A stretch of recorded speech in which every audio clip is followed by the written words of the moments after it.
শান্তের কথা শোনা যাচ্ছে, তো কি বলবেন?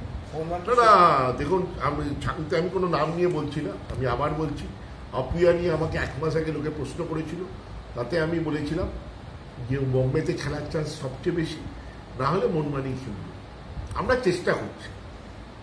ধর আমাকে অন্য ক্লাবের নাম দিয়ে অনেকে জিজ্ঞেস করেছিল, একদম খেললে আইদার আমার কম্পিটিটার মুম্বাই ছাড়া আর কেউ নেই। এবং আপনাদের আজকে আমি ওপেনলি বলছি, আমাদের থেকে বেশি দর দিয়েছিল একটি ক্লাব, কলকাতার একটি ক্লাব আমাদের থেকে বেশি দর দিয়েছিল। এটা আমি উইথ অথরিটি নিয়ে বলছি, আমি কোনো ক্লাবের নাম করছি না, বেশি দর দিয়েছিল। কিন্তু ও মনমানি এসছে,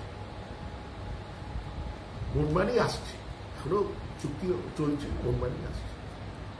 মোহনবাগান কি যা চাইছে তাই পাচ্ছে? না দেখুন, এই আজ নয়, এই ইতিহাস বলছি, যা চাইছে তাই পাচ্ছে। আর কথাটা আমি বলতে চাই না, শুধু আমি এটা বলতে চাই, আমরা অনেক প্ল্যান করে যাই। আর আরেকটা জিনিস, যেমন মোহনবাগানে খেলবো, এটা গত 10 বছরের যদি আপনি রেকর্ড দেখেন না, এখন আর ভারতবর্ষের ফুটবলটায় এমন হয়ে গেছে, নর্থ ইস্ট প্লেয়ার সবচেয়ে বেশি, তারপর কেরালা বা অন্য অন্য রাজ্যের প্লেয়ার। তাদের কাছে কিন্তু বম্বে, গোয়া কিন্তু সবার উপরে টানছে মোহনবাগান। তার অনেকগুলো কারণ আছে, তার হচ্ছে সাফল্য কারণ আছে, তার অ্যাটমসফিয়ার কারণ আছে। কারণ এদের সঙ্গে এক একটা প্লেয়ারের সঙ্গে সম্পর্ক পুরো থাকে, যে কোথায় কি অ্যাটমসফিয়ার, পেমেন্ট কিভাবে পাচ্ছে, টাইমলি পাচ্ছে। এখনকার সেন্টিমেন্ট ক্লাবের প্রতি কিন্তু অনেক কম, এখন প্রফেশনালিজমটা অনেক বেশি, এটা বাস্তব, এটা অস্বীকার করার কোনো জায়গা নেই।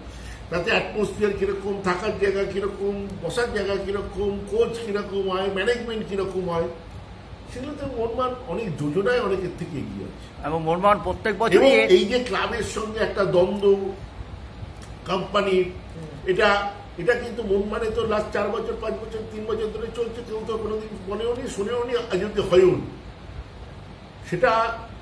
সেটা কিন্তু একটা বড় কাজ করে, এটা একটা বড় কাজ করে। আজকে এখানে আমাদের ক্লাবে প্র্যাকটিস হচ্ছে, ক্লাবে আসছি, অ্যাটমসফিয়ার, এই ড্রেসিং রুম, এই টোটালিটিতে। আর আমরা কারেন্ট প্লেয়ারদেরকে সেই সম্মান, সেই জায়গাটা আমরা দিই, তাই জন্যই তারা এখানে আসছে।